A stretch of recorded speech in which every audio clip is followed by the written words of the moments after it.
On the 3rd of July, Glasgow played host to a private charter from New York with a group of American golfers visiting Scotland for a week-long tour. With the evening backdrop of the hills around Loch Lomond as Concorde prepares to return empty to London, many BA staff in Glasgow were already asking themselves whether their airline's flagship would ever return north of the border.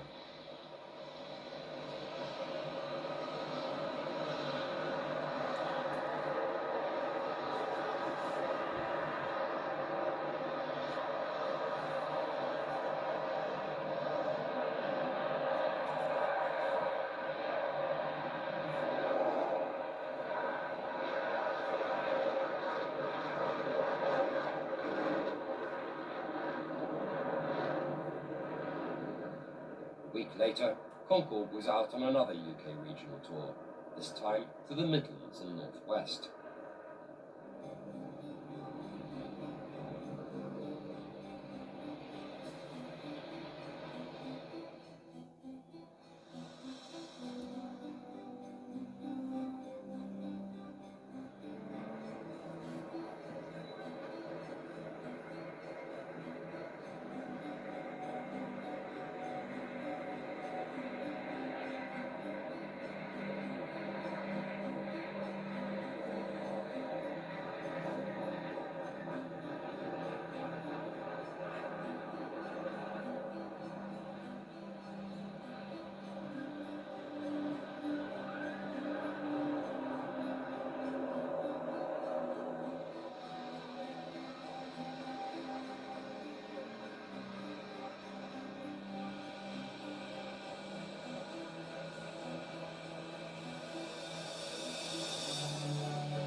Well, there's no question Concorde is an aircraft which turns the heads of people who have no need to fly on it. It's just almost a question of being part of a country which was capable of putting such a beautiful aircraft into the air.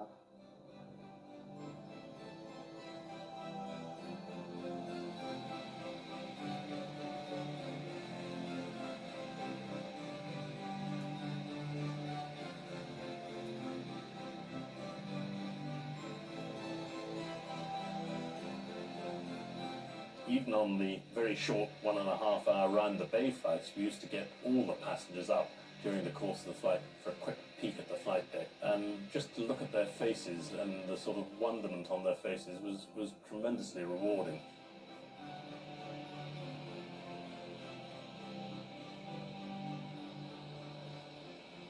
People who had always wanted to do it, who now found themselves terminally ill. The group of people who'd had the same milkman years and clubbed together to give him a ride with his wife. You can go on with people for whom it was really something very, very special.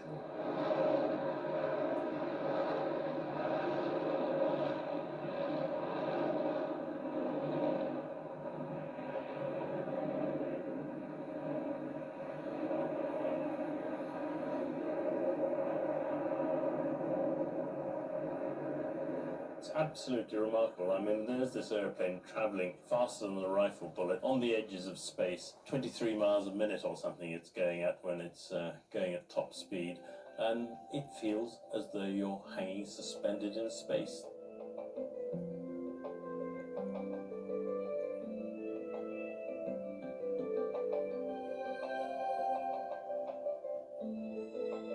The only thing that tells you that you're moving is that occasionally when you're flying over the subsonic airplanes, you can see all these 747s 20,000 feet below you, almost appearing to go backwards. I mean, you are going 800 miles an hour or thereabouts faster than they are.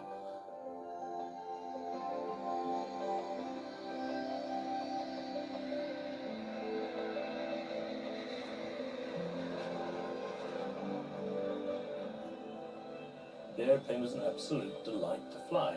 It handled beautifully. And remember, we're talking about an airplane that was being designed in the late 1950s, mid-1960s. I think it's absolutely amazing. And here we are now in the 21st century, and it remains unique.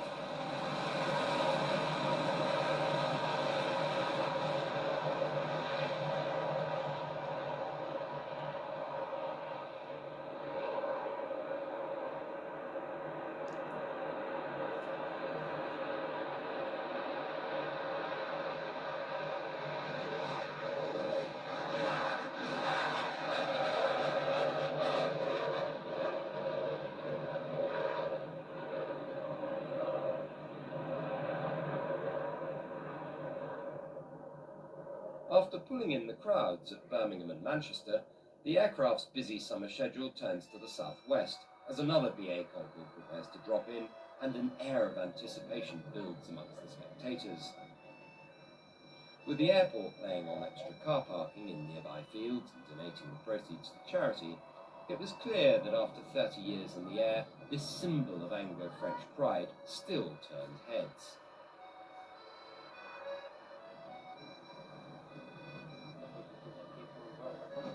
When you're watching Concorde's approach, everybody's out there, they find a reason that they must be out on duty on that day, and everybody's straining to try and see it, the first landing light coming from the distance. And we're lucky because we have such a clear view, it's unrestricted, unlike some of the major airports where it probably gets lost with a lot of buildings and other things. From here you can see it, and you start to build up the adrenaline, and the excitement is phenomenal. It's quiet, and then all of a sudden the roar of Concorde, the adrenaline is bursting. It's amazing the amount of emotion it can give people.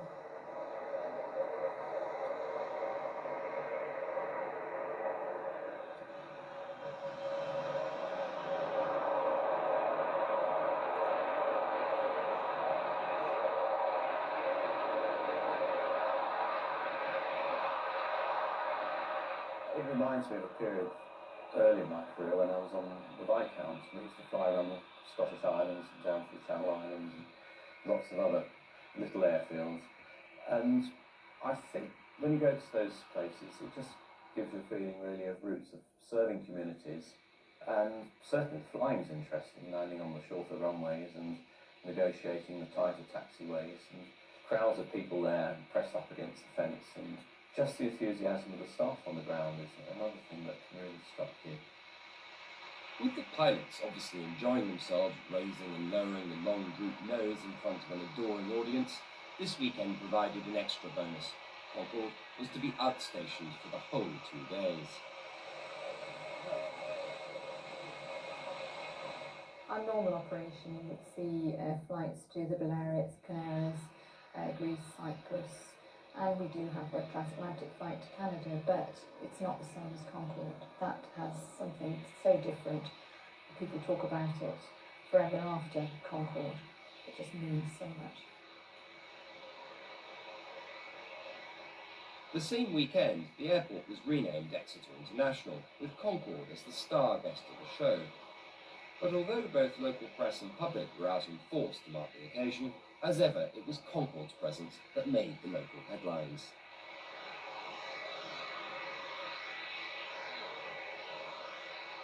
The following day, even bigger queues have developed to try and catch a ride on the star attraction.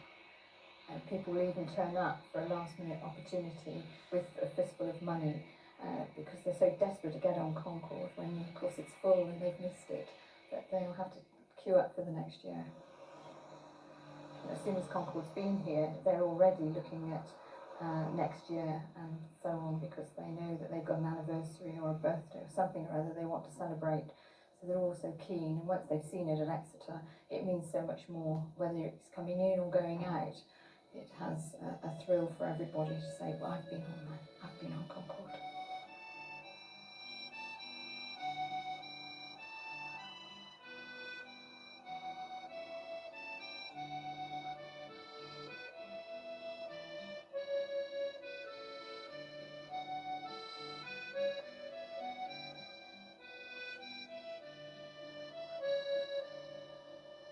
To them, it's only up the road that it was built. So many people who travel to see it have worked on it in the past. We have a lot of people who were engineers, or they did something with regard to the start-up of Concorde, and so they have an allegiance towards it and just love to watch it come in, and they've always got a story to tell when they worked on it, and so they feel it's very much part of the West Country.